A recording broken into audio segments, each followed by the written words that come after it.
I'm Becky Dayton, and I own the Vermont Bookshop. This is our fourth of the monthly Vermont Bookshop Italy Public Library Vermont author events. We are doing them on the first Tuesday of each month. We have had Jack Mayer, the poet physician, a Charlotte novelist, Joe Brunini, and Meg Madden, who you might be familiar with. She's the mycologist educator.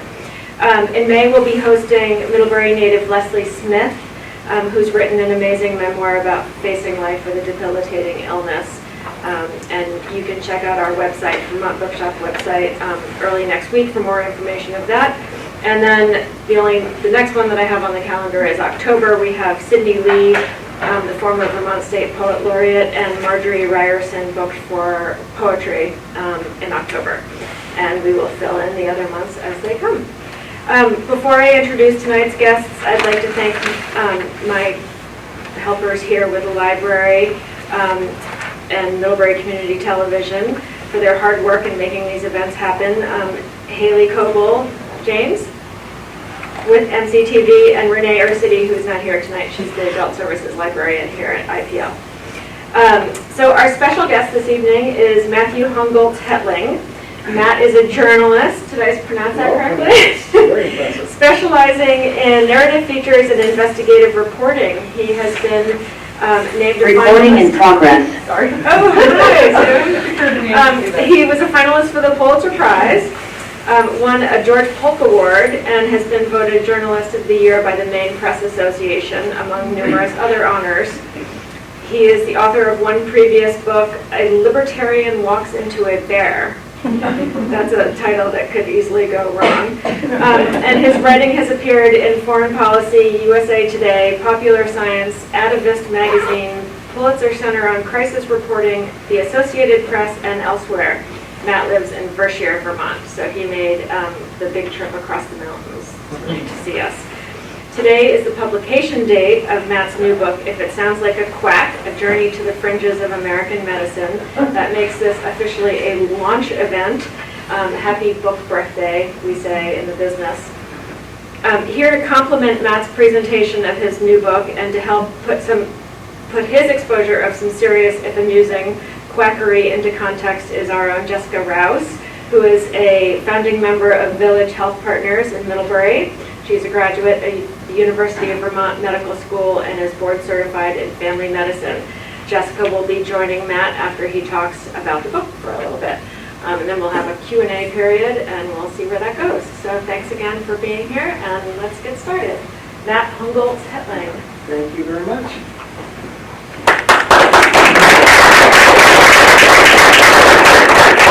Hi, thank you all so much for coming out tonight. I'm very excited. I'm hopped up on Diet Coke, and it is book launch day, or birthday, as Becky said. So that's exciting for me.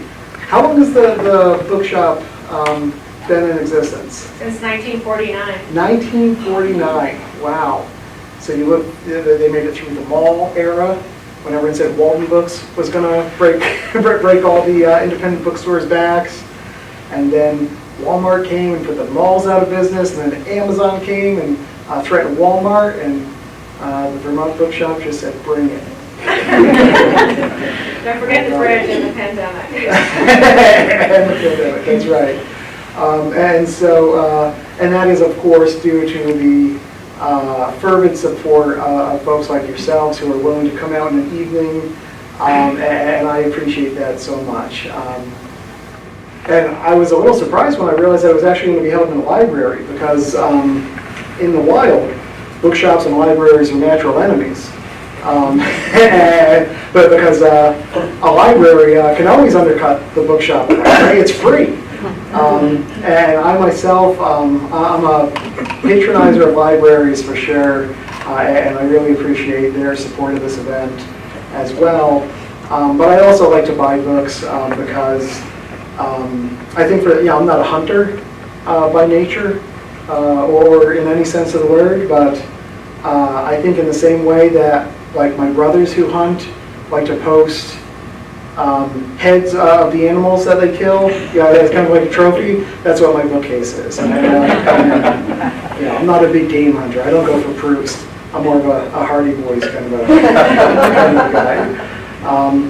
But it kind of makes me feel important to look at my bookshelf and think, oh yeah, this is in some ways like an achievement, a record of my life. And when I began to write this book, I reached out to people who had a different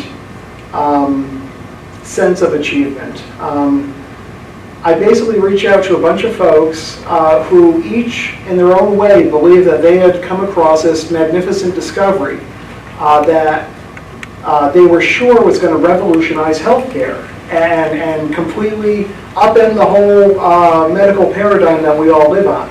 And I call this in the book one true curism. They each believe that they've come up with the one true cure for all disease.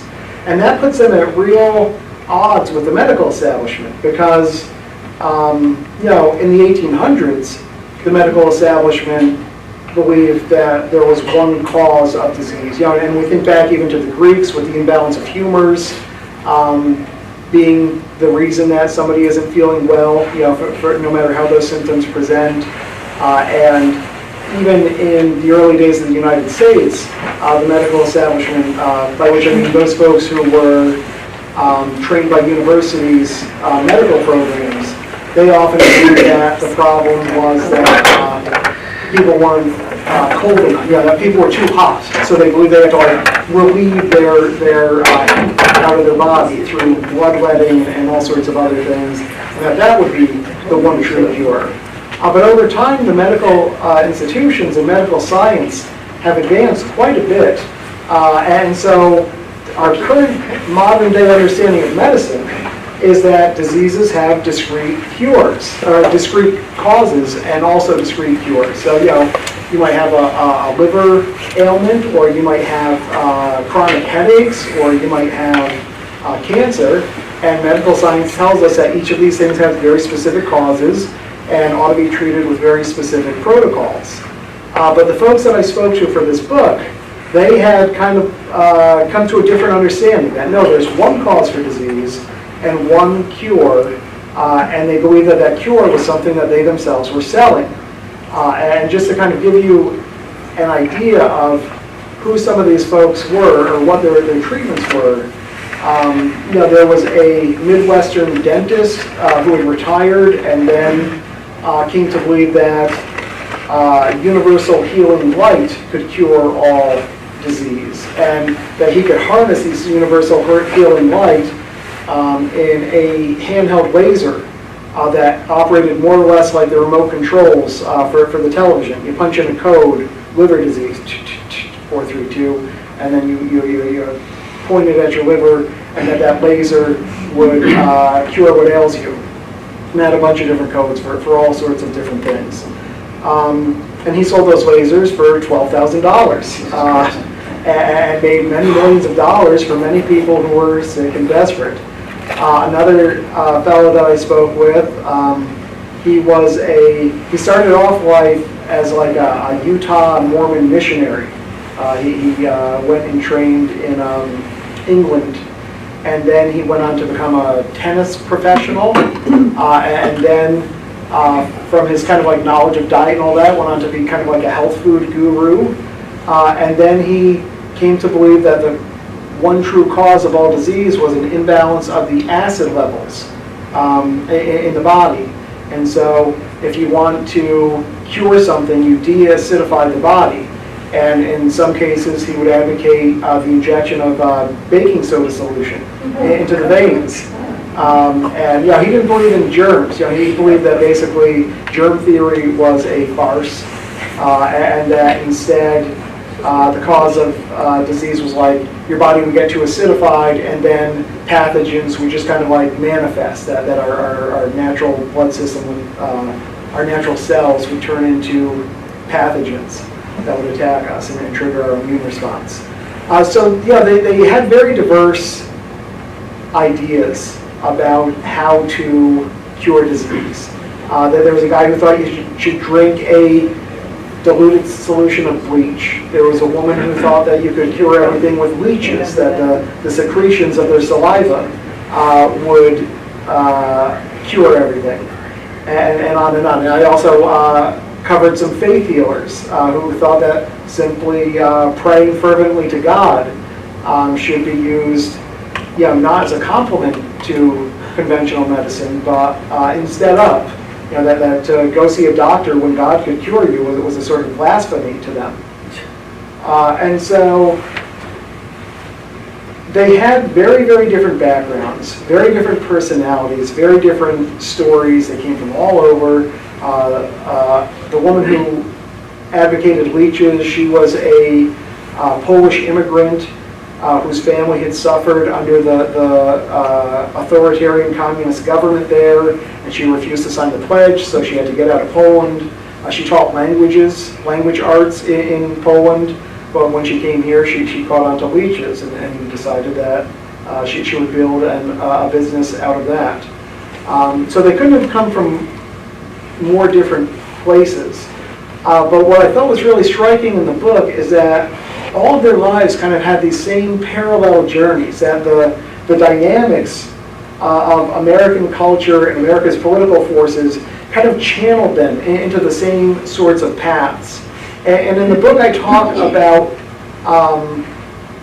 how around 2005 or so, some health freedom activists, some lobbyists, for the health freedom movement, which at that time was almost dead, started to go to these alternative health and wellness events and kind of pair the idea of alternative healing with the idea of freedom. They would tell the alternative healers, hey look, it's not about whether or not your cure is scientifically defensible, it's about the right of the American consumer to buy it. And that kind of like shifted and reframed the debate in a way that was immensely appealing to these folks. And so they were kind of emboldened to really push their cures out in the free market. And almost all of them butted heads with law enforcement agencies, whether that be the FDA or the FTC or even the Justice Department for practicing medicine without a license, or for convincing someone to not seek cancer treatments in favor of one of these alternative remedies, only to see their cancer metastasize and dramatically impact the course of these victims' lives. And these alternative healers, even though they had been very fractured because they all had very different ideas of health, they were united under this message, under this banner of medical freedom. And in exchange for kind of like signing on to that idea, they got a lot of support from the medical freedom lobby and the health freedom lobby. And they kind of started they became kind of like the soldiers in a grassroots movement to redefine medical freedom in America.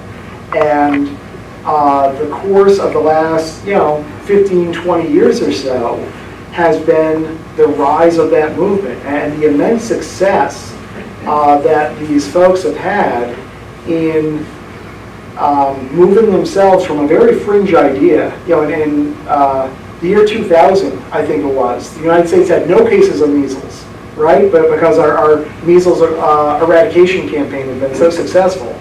And whether you looked on the left or the right side of the aisle, support for public vaccination campaigns very high. The Democrats and Republicans agreed on this more than they agreed on anything. And yet, over the last 20 years, the folks who are on the very fringes of these of established medical care were able to infiltrate and lend their kind of organized politically, I guess you could say, in a way that made them very palatable to the first extreme right wing and then more mainstream Republican Party. And the pandemic really kind of crystallized what had happened. It came as a great surprise to a lot of people, especially I think a lot of people in the administration, CDC, they were like, oh, well, we'll just tell people what to do, and then that will result in action by the public. But what they didn't realize was that there was this really strong anti-medical science movement afoot, or at least anti-institutional medicine movement that confounded their efforts to protect the public. Another thing that I talk about in the book is how, I mentioned that these ideas of disease were very incompatible with each other. One guy, the bleach guy, thought that when you drink a bleach solution, it kills cancer-causing parasites that hide in your cells, which is not true. Another guy thought that it was the baking soda injections, and those ideas aren't really compatible one with the other. And the culture of communication between these different folks, they would happen on, internet-based media channels that didn't have a lot of screening or standards, or maybe they also were very unhappy with the government, so they would have these folks in. And it was kind of like an improv comedy class. I don't know how many of you have ever done improv or paid attention to that culture, but there's a real sense of like yes and. That's like one of the rules of improv. That if two people are out there banging out a scene together, you're always playing off what the other person says in a way that does not contradict what the other person says. And when you watch these folks interacting one with the other, even though they have contradictory ideas, they had a very yes and sort of culture. So there wasn't a lot of questioning. It was all about support and reinforcement, which in a way is lovely. That's what I want in some communities.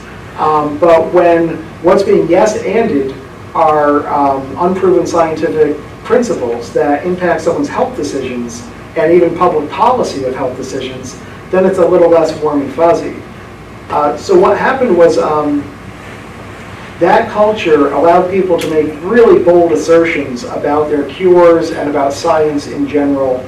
And a lot of them found that the more extreme their positions, their stated positions were, kind of like the more attention they would get, the more clicks they would get on their social media channels and that sort of stuff. And that gave rise to this really amazing, unknown conspiracy theory that zombies are real. And that sounds so bizarre and out of left field. But the baking soda injection guy, he believed that if you got a vaccine, put nanotechnology into your veins, and then the government could flick a switch and turn you into a ravenous zombie.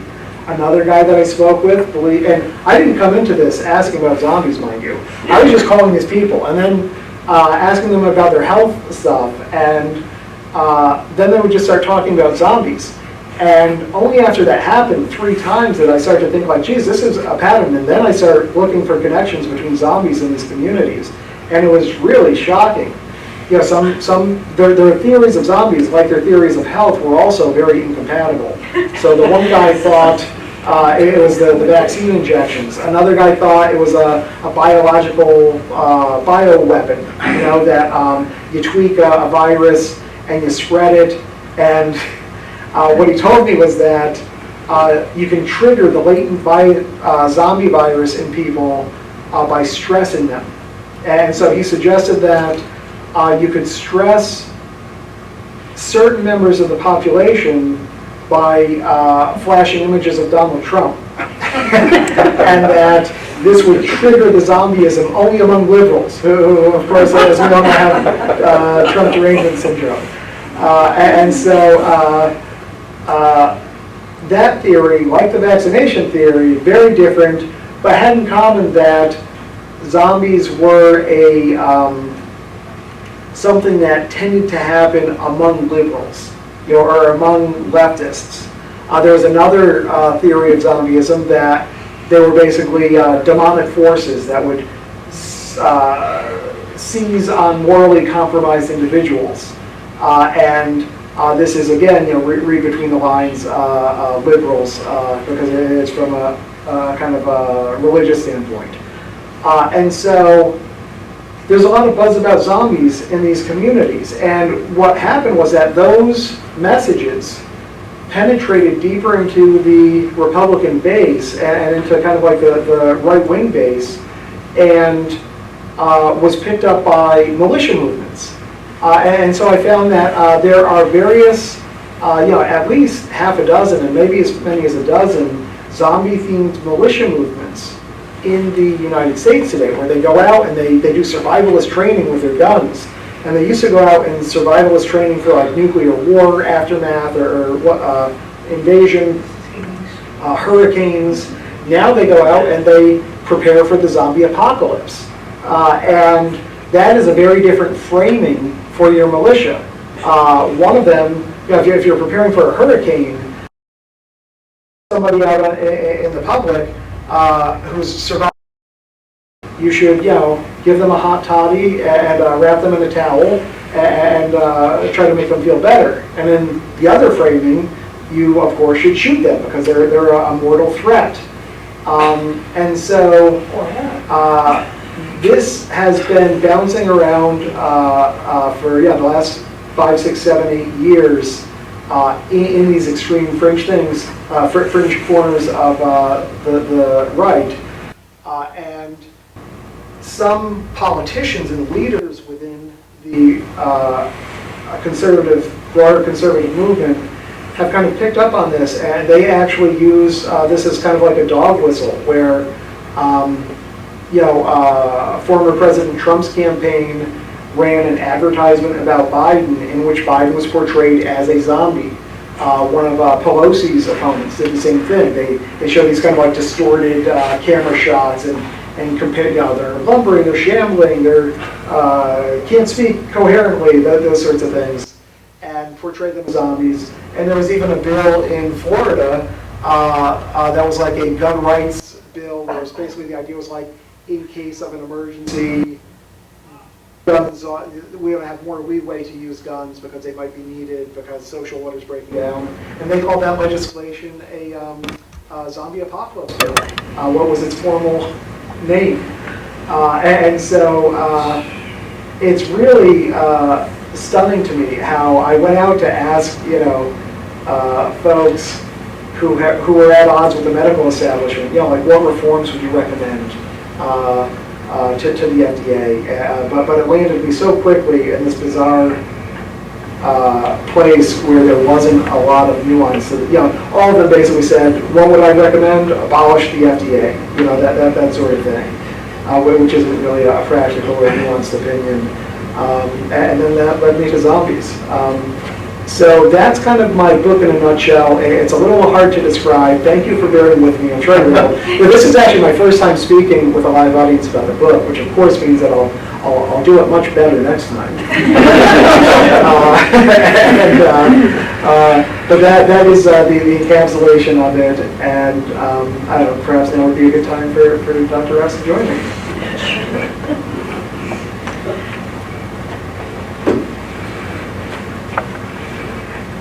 Can I ask the first question? I should let you speak. Yep, go for it. Has anyone in your practice ever expressed a concern about being turned into a zombie by... Not yet, but I may have to start asking, right? Like, do you feel safe at home? Do you have railings on your stairs? Are you concerned about being turned into a zombie? So right, like I'm a family doctor, see patients every day. Most of these people don't cross my door. Where did you learn? Like, how do you even start and be like, I would like to find someone from the Fringe and go and ask them how they would change the FDA? Yeah, no, my idea was that during the coronavirus pandemic, during the height of it, I should say,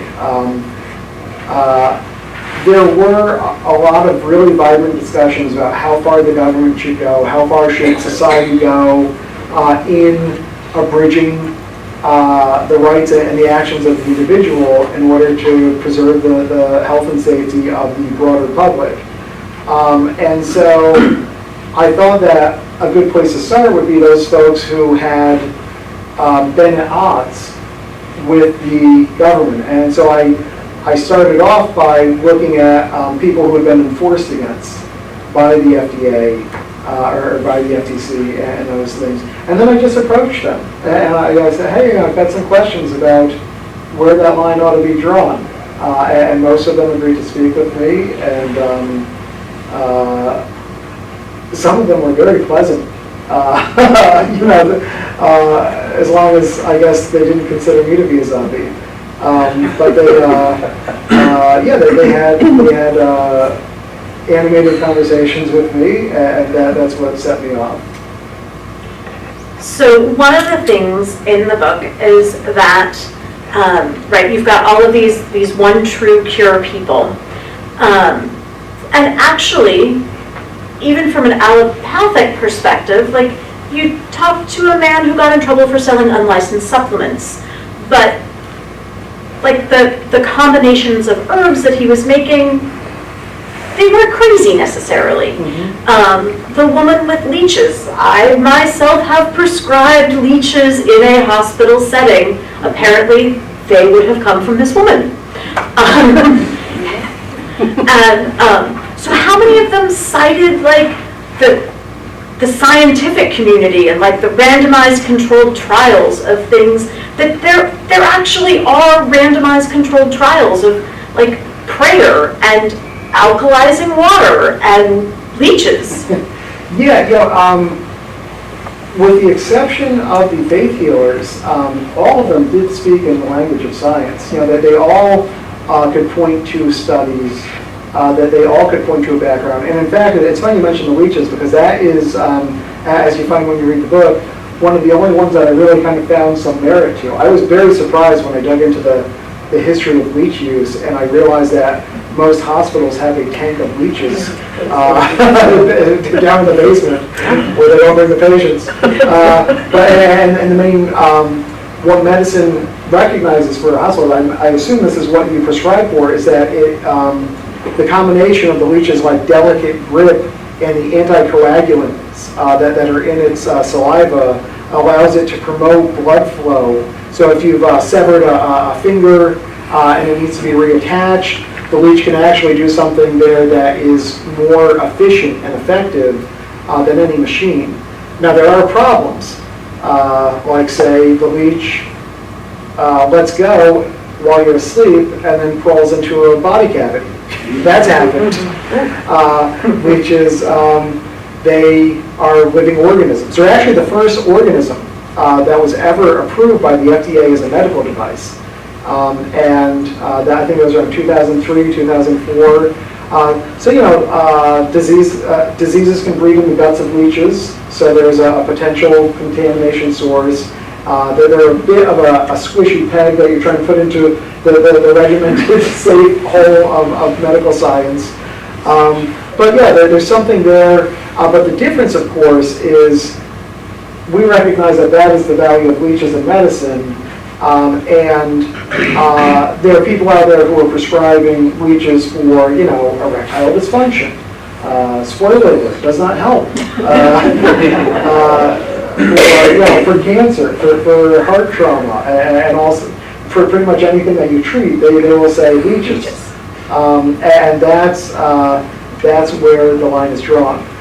But, I think, and I hope I make this distinction well enough in the book, there is a very broad alternative health wellness community out there, and a lot of it is not contradictory to accepted science. And I think just that you can cite a study that seems to support your point of view is not enough. I personally, I want my medical care held up to a higher standard where there's a fair amount of consensus. And I'm also not desperate. And so maybe my standards would change were I in that terrible health situation. But they all spoke science, but few of them were speaking science in a way that the medical establishment agrees with. And right, so one of the things I found really interesting is because, right, I do know that there is some basis for some of these things, is that I could see, like, you could start here, right? And then they seem to just take a left turn. That was really striking to me, that I could see where you would start, but then consistently, they took a left turn somewhere that I generally do not. Yeah, a hard right turn, yes. This is one of the other things I thought was interesting was, as you said, there's kind of like a spectrum of behavior, and on one end, yeah, it's all good, and on the other end, it's almost all bad. And I kind of fault our system. It's kind of like the Matrix movie franchise. I don't know if folks are familiar with that, but basically, we're all in this we're all in tanks, and all our reality is something that's a projection of our brain. It's a computer program that's run by a supercomputer because the machines have taken over, blah, blah, blah. But we're living in a simulated universe, and all of the errors that are inherent in that computer simulation, there's like an irreducible form of error, and that error is manifested in the hero of the movie, who's Keanu Reeves. The character's name is Neo, and he is kind of destined to fight the computer simulation over and over again. That's like his role in the system. And so I think that's kind of a good metaphor for what we are seeing here. I kind of fault the healthcare system for not channeling the energies that go behind these searches for miracle cures or one true cures effectively. Like each of these people, and I tell their stories from far before they took that turn. Each of them, we could have interceded at a point, or if they'd had like a different sort of contact with medical establishments, perhaps they would have broken good instead of breaking bad. And so I think we are kind of, as long as the healthcare system is the way that it is, I think we are sort of inviting these sorts of boogeymen into our house. So having spoken to these people and having followed their stories and seen them take a hard right, do you have commentary on what the established medical system, with you refer to us as numbers junkies? Yes. Which is fine. I love any of my statistics, cite my studies with pride. But what we can do to bring people back from the fringes more towards, I think we all are like, yes, like, let's get people to better health. Yeah.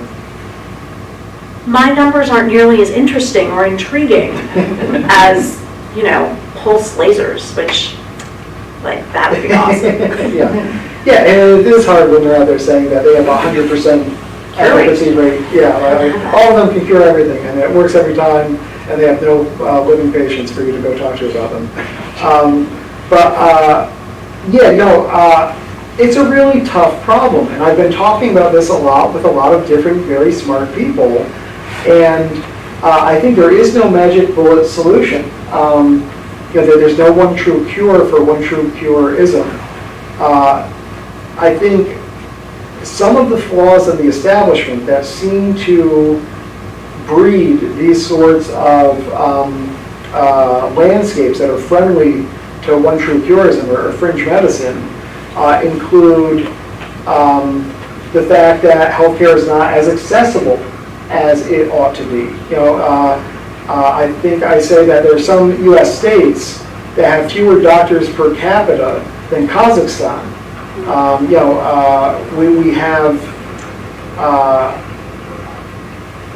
universities that are turning out degreed doctors, the vast majority of whom don't want to come to a nice place like Middlebury and settle down and make a life here. They are drawn to the top paychecks and big cities, and they tend to cluster. I think, I forget what the percentage is, but something like 5% or so of medical college graduates want to move to a rural area. And so there are big barriers just in terms of geographic distribution for healthcare access. Of course, there are big barriers for socioeconomic reasons. There are language barriers. There are gendered barriers, that there are ethnic and racial barriers, and all of these things kind of establish a little bit of a wall between the medical establishment, not to mention like insurance and all those things, all those problems. And then the other thing that I talk about in the book somewhat, I poke fun, I call them numbers junkies, because kind of like the opposite of the one true purists are the people who are so focused on the science that they might as well be robots, that there's not any sort of room in the calculus for humanizing your patients, and I think in general, the American Medical Association has been very effective at turning doctors into kind of minor deities in our society and culture. There's a very large culture gap between patients and doctors that didn't used to be there. We're not necessarily better off by going back to the doctor with the black bag on horseback type days. But I think people feel better about seeing a doctor who they also might bump into in the grocery store. And when the average starting salary for doctors is like $350,000, they're paying someone to get their groceries for them. Even though they have these massive student debts, which I'm sure you can speak about. Too much now.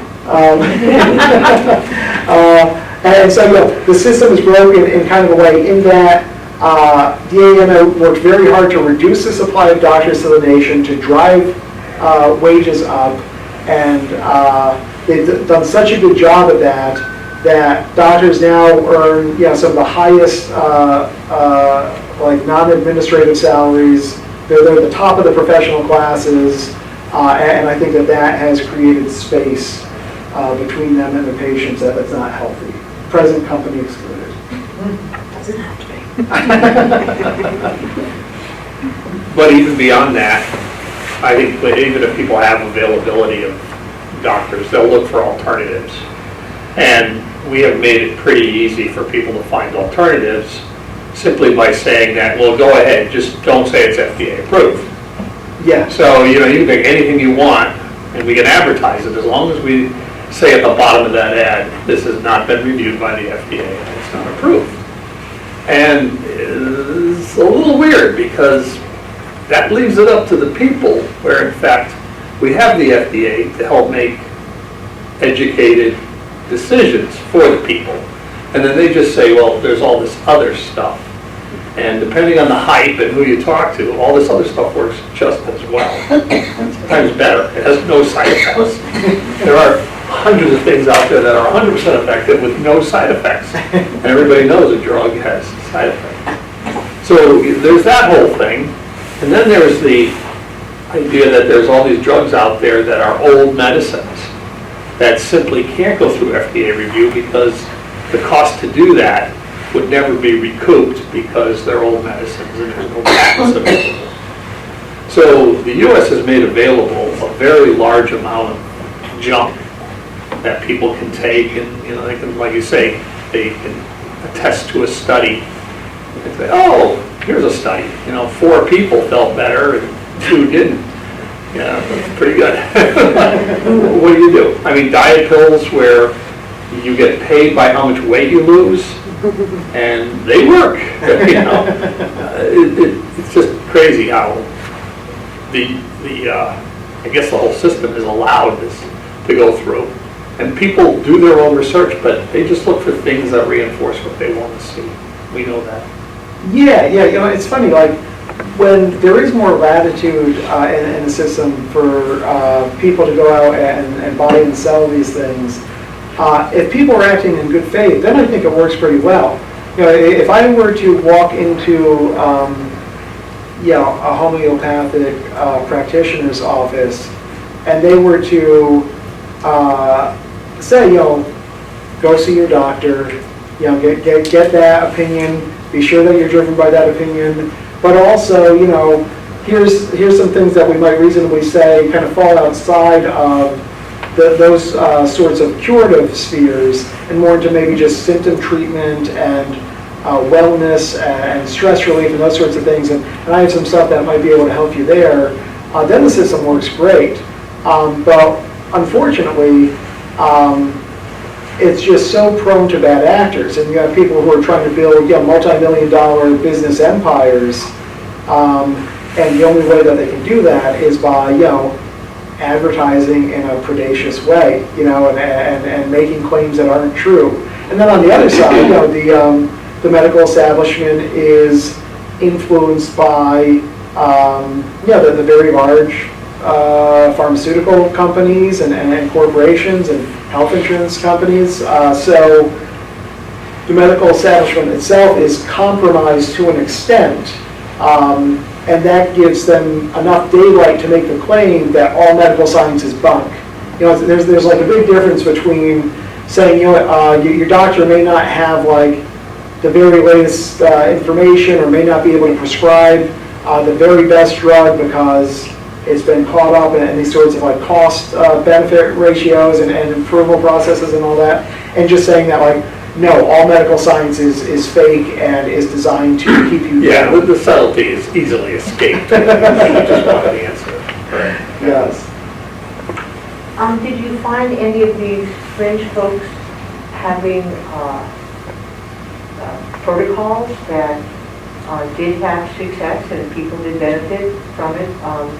I know that there are many naturopaths and are they part of your fringe group that you think of, or these are practicing osteopaths and that come up and have developed an index of a lot of different? Did you come across any of those folks in your? Those people weren't really the focus of my book, because I don't think that they create the same sorts of problems, except in as much they kind of provide a medium for a slippery slope. Yeah. And I don't like to make slippery slope arguments, because I like to focus on what's actually in front of you. It's just too easy to extrapolate the trend in anything. And so I think naturopaths and osteopaths who are acting in good faith and seeing themselves as a complement to established medicine, I say more power to them. And the laser guy, for example, he cited some research that he had funded in Allahabad, India, and come up with a study that the lasers cured something or other, and really like beat his chest over this because here was scientific evidence. But the FDA had actually approved light therapy for the alleviation of arthritic pain, I think in maybe it was just the wrist or some very localized area. So there was credible scientific evidence for that. But then of course he would just jump off of that and say it just regenerates all the cells and go into nonsense. And that's part of the irreducible fundamental difference between one true curism and allopathic medicine is that you can never prove that a one true cure works or doesn't work for everything, because you would have to do studies on thousands of diseases and how they interact with this treatment, and no one's going to fund that because it just doesn't seem very likely. And so they'll strike on the one thing and expand with it. Yeah. I'm curious whether you looked into like this phenomena internationally, like talking about our lack of decent regulations. I think maybe fueled by a lot of our capitalist impulses, and then the lack of availability of healthcare here, right? Is the phenomena less in countries with more robust safety nets and everything? Or? I think my observation, which I would take with a grain of salt because I didn't go into it very deeply, but my observation is that there are more widespread alternative medicine modalities in general in other countries, and in Africa that might be because of a lack of access, In Europe, it might be because it works more nicely with conventional medicine, and so these tend to be the more benevolent forms. And so I think you might find more alternative medicine in most other countries, but less toxic expressions of alternative medicine, less of this kind of like fringe, politicized, angry alternative medicine, I actually went to Sierra Leone soon after the Ebola crisis, and I was there to talk about like maternal health and how that had been impacted by Ebola. And at the time, their traditional healers were really under a lot of strain because Ebola, of course, passes from skin-to-skin contact, and all the traditional healers who had real leadership, revered roles within their communities have been treating everything with skin-to-skin contact. And so it created like a real awful like schism there between medical science and tradition. And that was really difficult for them to navigate. And when I was there, the Ebola pandemic or epidemic there had passed. But I got to see that some of the traditional healers that I spoke with were doing really wonderful, marvelous things without access to the resources that an American doctor had. They were filling a gap, and they were filling it in a way that was very responsible because they were doing it in the communities in which they lived, and they were treating their cousins and nephews and neighbors. And so I think that makes a really big difference. Yes. You mentioned used the word toxic before. Did you come up with, did you meet anyone who was really working on the edge of the law and should be brought to justice because that person was doing harm, that you were aware of? And most of the people that I spoke with had already had some sort of a conflict with the law. The sole exception to that was the leech woman. And I found her to be less harmful than most of the others because, for one, she took care to sterilize everything. She had some protocols that protected the health of the patient from a lot of the potential dangers.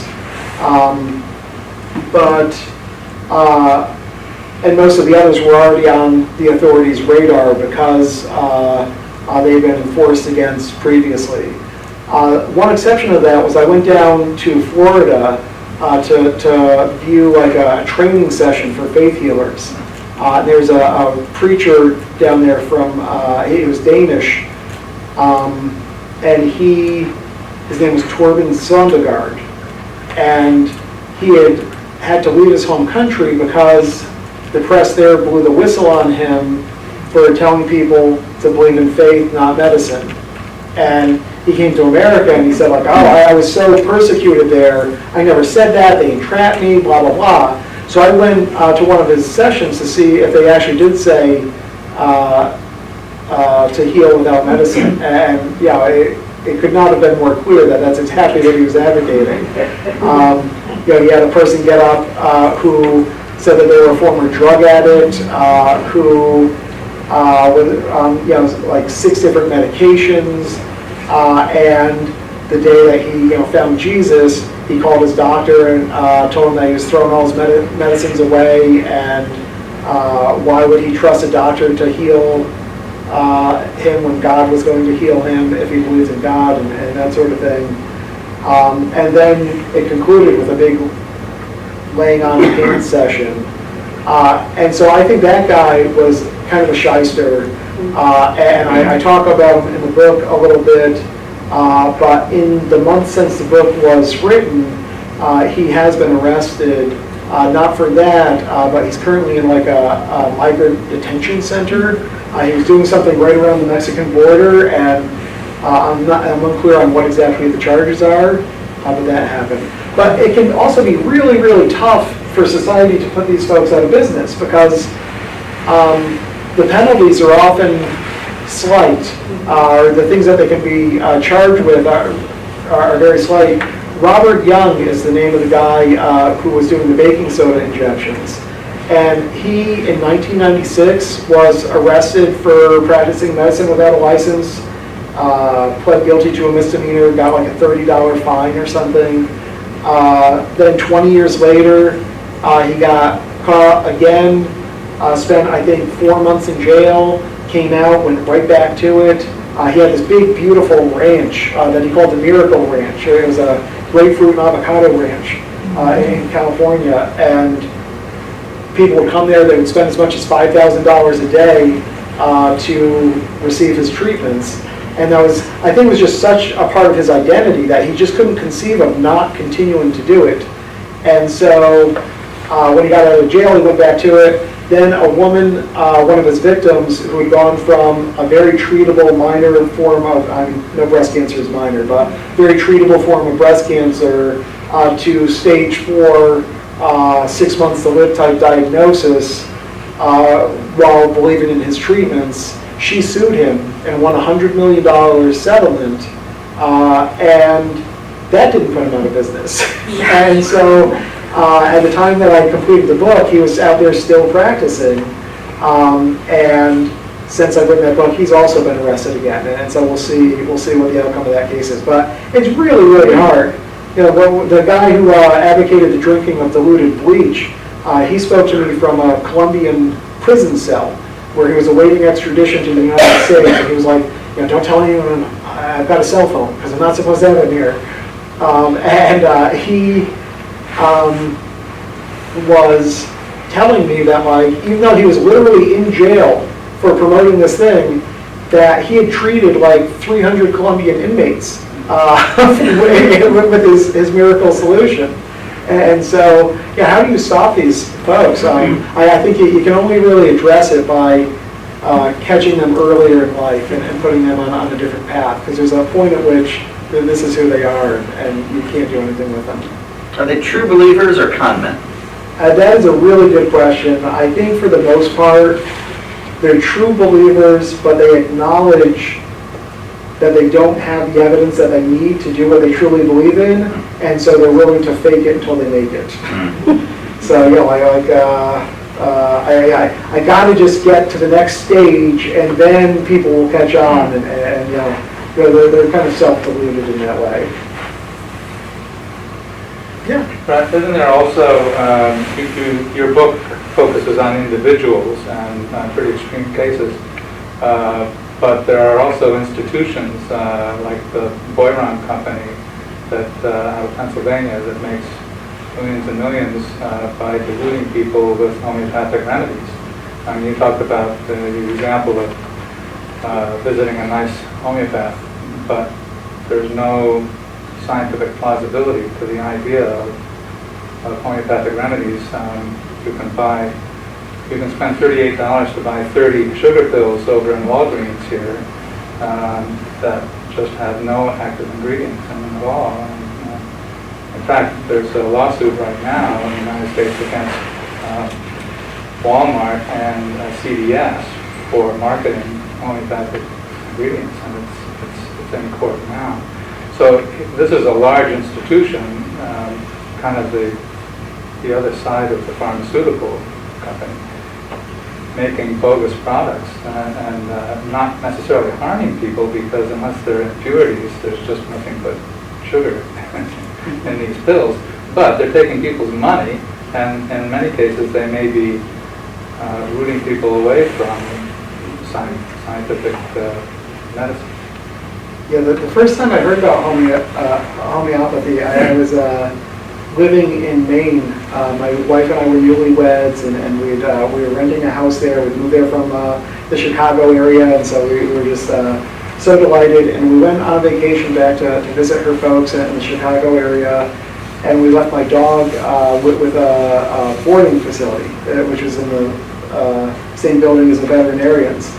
And when we came back, our dog had bitten one of the staff members there, and they said, you know, we put a crystal in his enclosure to calm his negative energies, and he shattered it.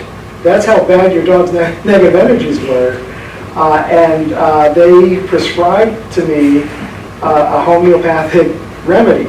And they said, you just put 1 drop of this water into the dog's water bowl, and the vibrations from that drop will spread to the entire water bowl.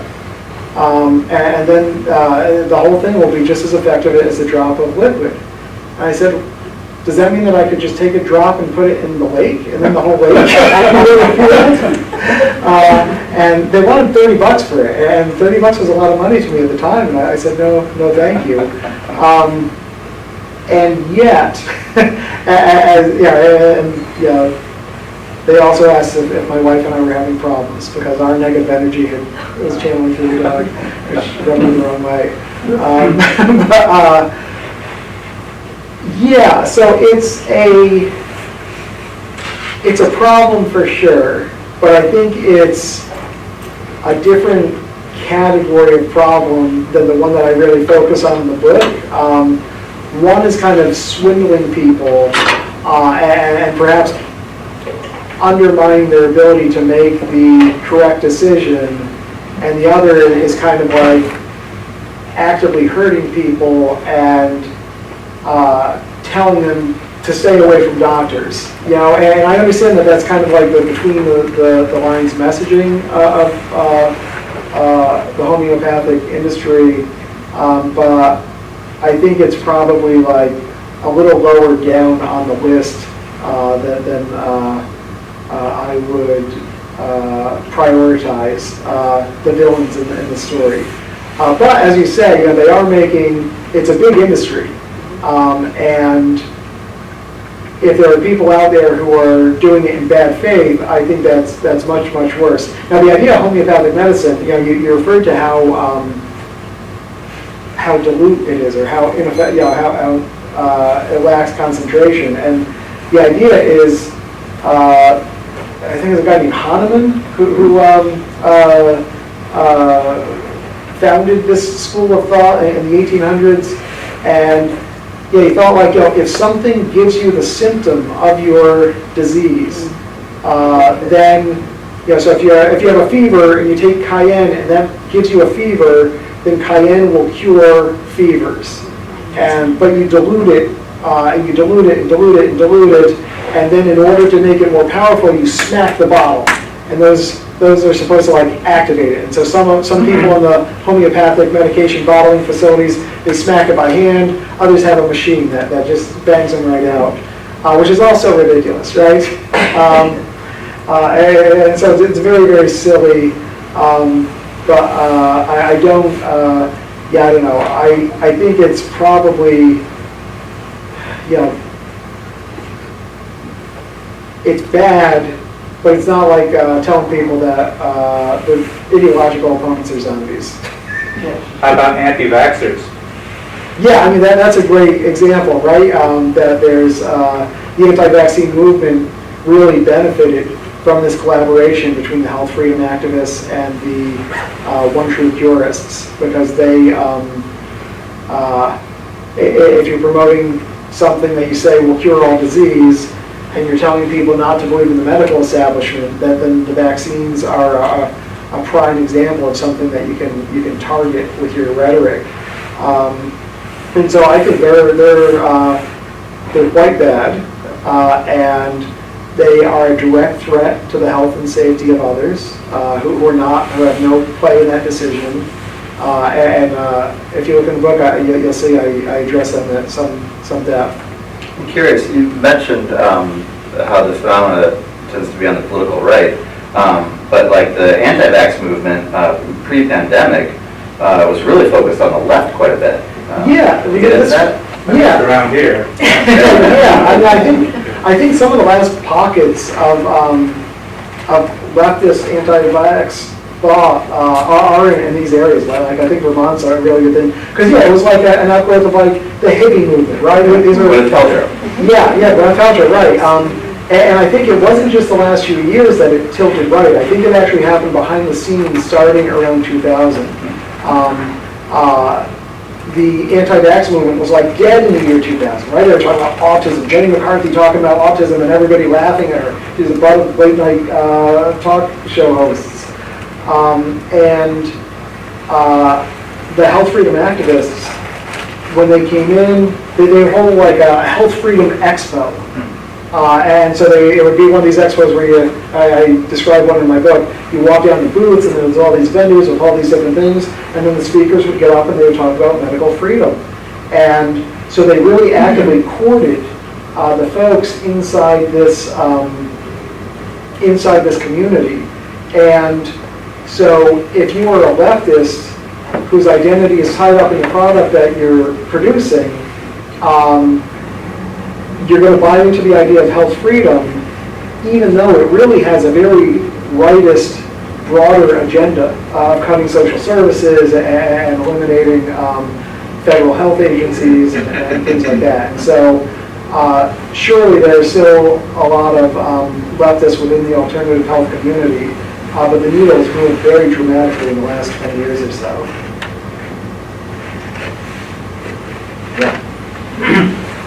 Since November, the state has had, you can go to a retail shop for medical marijuana. And I'm curious what your observations are of the first 5 months of this, or 6 months, and what the Cannabis Control Board should be doing or looking for or monitoring. You know, what safeguards are needed? Are they being applied or not being applied? Oh, that's an interesting question. I don't have any specific and special observations about how it's unfolding locally. But I think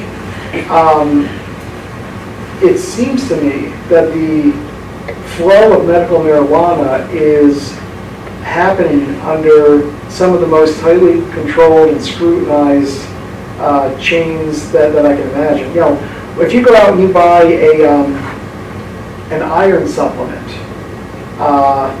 that might have, you know, ink from China in it. like pulling from China. There's very, very little regulation of supplements and the homeopathic remedies that you mentioned versus medical marijuana. And so I think,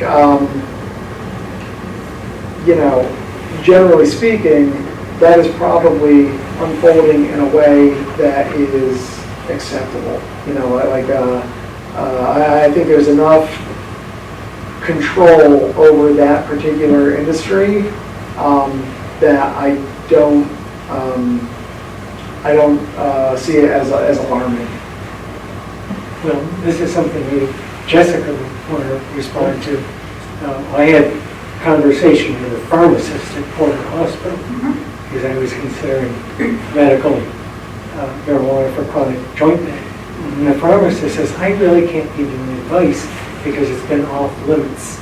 We'd love to do double-blind studies and all these things, but legally we haven't been able to get near it. So I didn't know if that was going to be changing rapidly or not. So there are some recruiting studies. So if you go to clinicaltrials.gov, you can type in marijuana and see what's being studied. I mean, as a doctorly perspective, I have resources that tell me, okay, so the CBD aspect of marijuana is going to interact with these medications. So if your patient is on a atorvastatin and they're taking CBD, that's going to be an issue. It's going to increase the concentration of atorvastatin in their body. They have an increased risk of side effects from that. I have resources that will say, like, if your patient is using THC, it can interact with these medicines. And so, right, if a patient will tell me that they're using a marijuana vape or they're taking a CBD supplement, then, right, I have those resources. I can run that through my head and be like, okay, you know, just because it's a plant doesn't mean it's not also medicine. It doesn't mean it doesn't have interactions.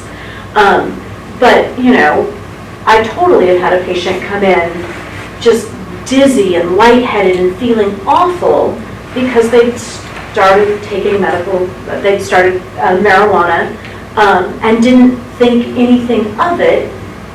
But it turns out it interacts with their blood pressure medicine and makes it more powerful. And so they walked into my office with a blood pressure of 86/40. Of course they felt like heck. And this is something that I could have prevented from happening if they had come to me and said, hey, I'm going to start doing this. But they were like, well, I didn't know how you'd feel about that. Like, I would like to know what you're putting in your body. It plays badly with my drugs. And surveys show that that's not like a unique experience, right? Like, many Americans use alternative medicine in some way, shape, or form, and they don't tell their doctor about it. It's a big part of the problem, and trying to grapple with that, I think, is just one of the many challenges. I was having an argument the other day with somebody about whether, does the public need to be more educated on, statistics so that they can make, wise evaluations about these different arguments that are being presented to them, or is it just reestablishing trust?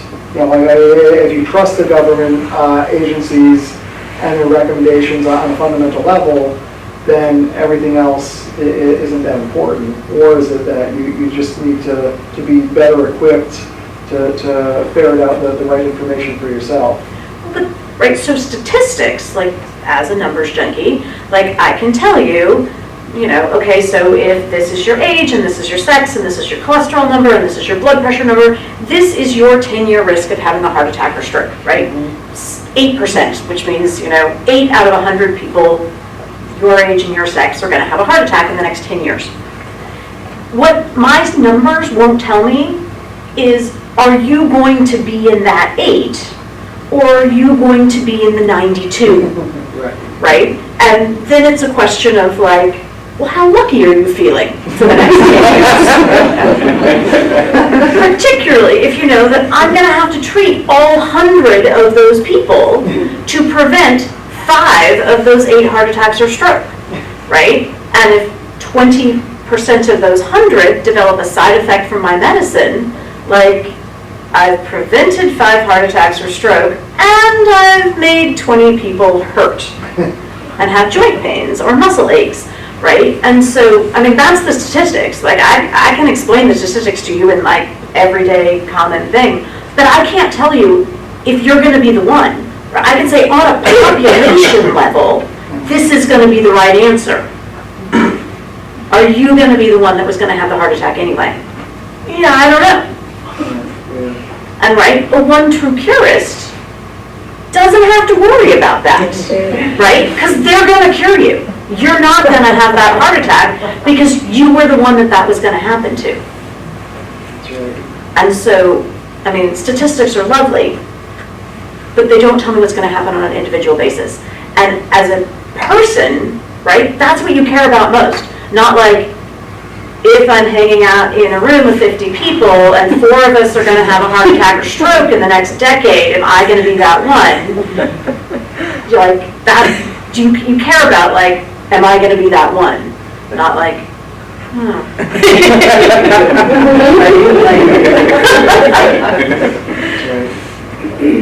So they've got much better stories than I do. Like, way more personal, way more involved.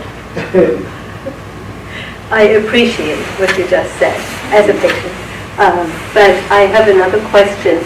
When you interviewed the different people, did you tell them what the title of the book was?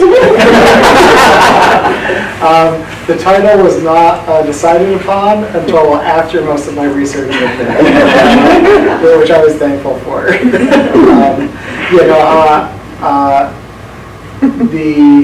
I think, like I started off just saying, like, hi, I'm doing a book about, where the line ought to be drawn with the between government and individual rights and all that. And they were all like pepped up to talk about that, but the more I spoke to them, the more clear it became to me that my eventual book would be, antagonistic to their point of view. But I tried really hard to present them as individuals. You know, as Jess said, like their lives all took a turn, and so I did what I could to let us get to know them before they took that turn, so that we see them, in a sense, as victims themselves, even though there's some really bad actors. Yeah, I was going to ask this. Have you lost any patients because they refused Western medicine and went only to alternative medicine in practice? Not in my practice. When I was in training, we absolutely had a woman come in with fungating breast cancer, right? It had gone through the skin and it was this horrible open wound. And she was she was admitted to the hospital. She was on the oncology floor, adamant that she did not have cancer, that what she had was an infection. And that if we would just treat, not the acute infection that had brought her in, right? She had pus draining from this horrible wound, but that if we would treat the underlying infection that had caused this basic problem in the first place, she would be cured. And why weren't we doing that? Why weren't we looking for the infection? And it was awful. It's heartbreaking. Yeah, I lost 2 female patients too. One was 52, one was like early 60s, who refused oncology services in preference for alternative services, and they both could have lived. They had treatable cancers, but the side effects of the chemo pushed them in another direction, and that's the direction that they wanted to go, regardless of what anybody told them. It's heartbreaking. It's truly. And when the question was, does anybody get arrested? It's like, there are people out there who should be arrested because folks can die from what they're doing. Or not doing. Or not doing, yeah. You talked about the need for education. And I didn't know who you thought should lead that educational role. I mean, is Big Pharma a messenger, or are they the wrong messenger? Is it the FDA? Is it the NIH? And was it all of the above? Yeah, I think Big Pharma gets way too much of a say already and ought to keep their gap shut. Honestly, like, they are working so actively to massage the system into their favor that the more you let them in, the less credibility you have. And so I think, like, education efforts, I think perhaps, we talk a lot about, teaching children civics and community responsibility and that sort of thing. I think in the same sort of way, like, the ability to discern between a real cure and a fake cure perhaps could be incorporated into some existing curriculum at that level. I think, that goes a little bit of the way towards catching the next generation and making that go through more healthily. But I also think, like, for people who do come up with these one true cures, I think the agencies with which they interact, like the FDA, I think there needs to be some improvement there. Like, the FDA is seen as, very bureaucratic, very impersonal, and in many ways, like, silly. You have to prove that your light bulb was bought at an improved light bulb seller, that sort of thing. And it drives people nuts, and it's a big turnoff to compliance. There is, like, a kind of active effort to go with complementary medicine and to kind of, like, build a tent where all these things can exist side by side. But then, of course, the problem with that is then medical institutions are endorsing homeopathy, in an effort to not turn off the people who are predisposed to believe in it. But I do think, like, perhaps there could be a designation. For example, like, I think Nevada has a state board of I would say it's chiropractic. No, maybe it's not that. Well, maybe it is, maybe it is. But one of these less well accepted modes of, no, it's not chiropractic, because they have safe words all over the place. But one of these fringe practices, there's a state board to regulate them within the state of Nevada. And they basically hold their practitioners to a certain standard. And it may not be like a scientific standard, but it's a bit of an ethical standard, where like they're giving a thumbs up of approval to people who are not trying to create a wedge between the patient and the doctor, and people who are acting within certain bounds that make them less problematic for society as a whole. And the medical freedom movement doesn't want that. They want just no standards whatsoever, not even with a state board of peers. But I think that's probably a good way to go.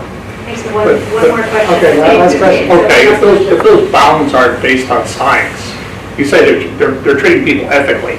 Well, I really feel homeopathy is the way to go. So ethically, I'm going to give you something that's been proven over and over again to not work. Right. But this is how I feel. So ethically, I'm okay. Scientifically, no. So where is the line where you say this guy can practice and this guy can't? You're saying Nevada's ready to say, okay, because people are looking to be confirmed in the things that they believe in. Yeah. They think homeopathy, I can take this for cancer, it won't make me sick like chemotherapy, and this guy thinks ethically that homeopathy. How do you approve somebody like that? And how do you let them bill the same people who are denying us payments for scientifically proven things? How do you bill them for homeopathy treatments? I can't understand. There's got to be a line somewhere. Well, if you have a state board of homeopathic practitioners, they can draw a line where you can't say this cures cancer, where you can't say that this actually has curative properties, but perhaps you can say this makes you think you're feeling better. Yeah. Okay, so they make alleviate stress or something like that. All right, so prove them for that, but you can't go past that. There's no proven evidence that homeopathy works for anything. It's true. Except it makes you think you feel better. It's placebo effect. Yeah. Acupuncture. That was the Nevada board, I think. All right. So that I think wraps us up. I think it wraps us up. Thank you so much.